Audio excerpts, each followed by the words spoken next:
Brought to you by Vigor, co-powered by Sensodyne and Vimal. ಬಾಯಲ್ಲಿ ಹೇಳಿ ಕೇಸರಿ. ಇನ್ನು ಬಿಜೆಪಿ ಅವರಿಗೆ 8-10 ಪದ ತೆಗೆದರೆ ಭಾಷಣ ಮಾಡೋಕೆ ಬರಲ್ಲ ಅಂತ ಮಲ್ಲಿಕಾರ್ಜುನ್ ಖರ್ಗೆ ಹೇಳಿದ್ದಾರೆ. ಬಿಜೆಪಿ ಅವರಿಗೆ 8-10 ಪದ ತೆಗೆದರೆ ಭಾಷಣ ಮಾಡೋಕೆ ಬರೋದಿಲ್ಲ. ಅವರ ಭಾಷಣದಲ್ಲಿ ಮುಸ್ಲಿಂ ಇರಬೇಕು, ಶ್ರೀರಾಮ್ ಇರಬೇಕು, ಮೊಘಲ್, ಪಾಕಿಸ್ತಾನ್, ಲವ್ ಜಿಹಾದ್ ಇವುಗಳನ್ನ ತೆಗೆದರೆ ಅವರಿಗೆ ಮಾತಾಡೋಕೆ ಯಾವ ವಿಚಾರಗಳಿಲ್ಲ ಅಂತ ಹೇಳಿದ್ದಾರೆ. ಪ್ರಿಯಾಂಕ್ ಖರ್ಗೆ ಬಗ್ಗೆ ಹೇಳಿದ್ದಾರೆ, ಚುನಾವಣಾ ಆಯೋಗ ದೇಶದಲ್ಲಿ ಸತ್ತಿದ್ಯಾ, ಅದೇ ರೀತಿಯಾಗಿ ನಮ್ಮ ಮೇಲೂ ಕೂಡ ಸುಮೋಟೋ ಕೇಸನ್ನು ಹಾಕ್ತಾರೆ. ಕಲಬುರಗಿಯಲ್ಲಿ ಸಚಿವ ಪ್ರಿಯಾಂಕ್ ಖರ್ಗೆ ಅವರು ಈ ಮಾತನ್ನ ಹೇಳಿದ್ದಾರೆ. ನಮ್ಮ ಮೇಲೆ ಕೂಡ ಸುಮೋಟೋ ಕೇಸನ್ನ ಹಾಕ್ತಾರೆ ಒಂದು ವೇಳೆ ನಾವೇನಾದರೂ ಪ್ರಶ್ನೆ ಮಾಡುವಂತಹ ಸಂದರ್ಭದಲ್ಲಿ. ಆದ್ರೆ ಮೋದಿ ಅವರು ಇಷ್ಟೆಲ್ಲಾ ಮಾತುಗಳನ್ನು ಹೇಳಿದ್ರು ಕೂಡ ಸಚಿವ ಖರ್ಗೆ ಅವರ ವಾಗ್ದಾಳಿ, ಯಾಕೆ ಆಯೋಗ ಇನ್ನೂ ಕ್ರಮ ಕೈಗೊಂಡಿಲ್ಲ, ಬಿಜೆಪಿ ಅವರಿಗೆ 8-10 ಪದ ತೆಗೆದ್ರೆ ಭಾಷಣ ಮಾಡೋಕೆ ಬರೋದಿಲ್ಲ. ಇವತ್ತು ಏನ್ ನಡೀತಾ ಇದೆ ನಮ್ಮ ದೇಶದಲ್ಲಿ? ಎಲೆಕ್ಷನ್ ಕಮಿಷನ್ ಸುಮ್ಮನೆ ಕೂತಿದ್ದಾರೆ. ಮೋದಿ ಅವ್ರ ಭಾಷಣ ಕೇಳಿ ತಾವು, ಯಾವ ಮೋದಿ ಅವರಂತಲ್ಲ, ಬಿಜೆಪಿ ಅವ್ರು ಯಾವುದೇ ಭಾಷಣ ಕೇಳಿ, ಇನ್ಕ್ಲೂಡಿಂಗ್ ಉಮೇಶ್ ಜಾಧವ್,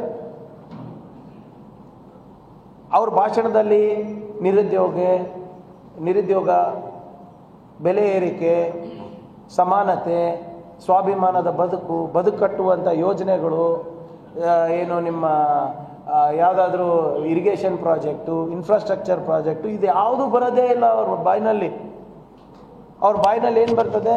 ಅವ್ರ ಭಾಷಣಗಳಲ್ಲಿ ಏನು ಬರುತ್ತೆ? ರಾಮ ಮಂದಿರ, ಹನುಮಾನ್ ಚಾಲೀಸ, ಸನಾತನ ಧರ್ಮ, ಪಾಕಿಸ್ತಾನ್, ಮುಸಲ್ಮಾನ್, ಘುಸ್ಪೇಟಿಯ, ಮಟನ್ನು, ಮೊಘಲ್ಲು, ರಾಹುಲ್ ಗಾಂಧಿ, ಮಲ್ಲಿಕಾರ್ಜುನ್ ಖರ್ಗೆ, ಇವೆಲ್ಲ ಪದಗಳು ನೀವು ತೆಗೆದುಬಿಟ್ರೆ ಅವ್ರಿಗೆ ಭಾಷಣನೇ ಮಾಡೋಕ್ಕೆ ಬರೋದಿಲ್ಲ.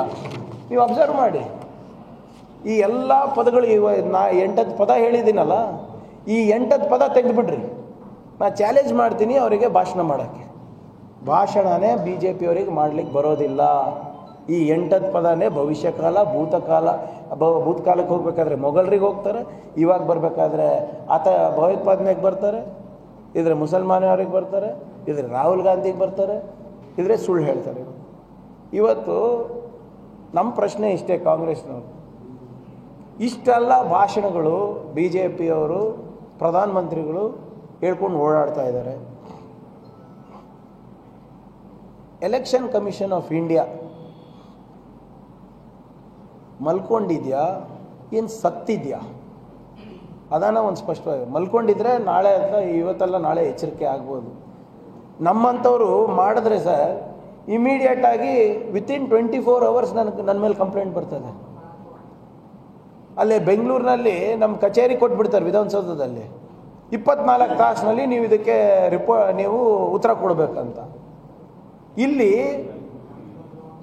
48 ತಾಸಾಯಿತು, 3 ದಿನ ಆಯಿತು. 20ನೇ ತಾರೀಕು ಮಾಡಿರೋ ಭಾಷಣಕ್ಕೆ ಈಗ 4 ದಿನ ಆಗ್ತಾ ಬಂತು. ಆದರೂ ಕೂಡ ಒಂದು ನೋಟಿಸ್ ಇಶ್ಯೂ ಇಲ್ಲ. ನಮ್ಮ ಕಾಂಗ್ರೆಸ್ ಲೀಡರ್ಸ್ ಮೇಲೆ ಅಂದರೆ suo motu case, suo motu. B J P leaders ಮೇಲೆ ಈಗಾಗಲೇ ಇವಾಗೆಲ್ಲ ಉಲ್ಲೇಖಿಸಿದ್ನಲ್ಲ, ಈ ಭಾಷಣದ ಮೇಲೆ ನಾವು ಕಂಪ್ಲೇಂಟ್ ಕೊಟ್ಟಿದ್ದೀವಿ, CPI ಕೊಟ್ಟಿದ್ದಾರೆ, CPIM ಕೊಟ್ಟಿದ್ದಾರೆ, 2 ಪತ್ರ ಕೊಟ್ಟಿದ್ದಾರೆ ಇದಕ್ಕೆ, ಯಾವುದು ಈ election commission of India. 20,000 signed copies ಹೋಗಿದೆ. ಎಷ್ಟು? 20,000 ಸೈನ್ಡ್ ಕಾಪೀಸ್ ಹೋದರೂ ಕೂಡ ಇವತ್ತು ಎಲೆಕ್ಷನ್ ಕಮಿಷನ್ ಅವರು ಯಾಕೆ ಒಂದು ನೋಟಿಸ್ ಕೂಡ ಜಾರಿ ಮಾಡ್ತಾ ಇಲ್ಲ? ನೀವು ಎಲೆಕ್ಷನ್ ಕಮಿಷನ್ ವೆಬ್ಸೈಟಿಗೆ ಹೋಗ್ರಿ ಅಥವಾ ಯಾವುದೇ ಪುಸ್ತಕ ನೋಡಿ, ವಾಟ್ ಈಸ್ ಎಲೆಕ್ಷನ್ ಕಮಿಷನ್ ಅಂತ ಕೇಳಿದಾಗ, election commission is an independent and constitutional body ಅಂತ ಫಸ್ಟ್ ಲೈನ್. ನನಗೆ ಅನುಮಾನ ಬರ್ತಾ ಇದೆ, is it even independent? Brought to you by Vigor, co-powered by Sensodyne and Vimal. ಬಾಯಲ್ಲಿ ಹೇಳಿ ಕೇಸರಿ.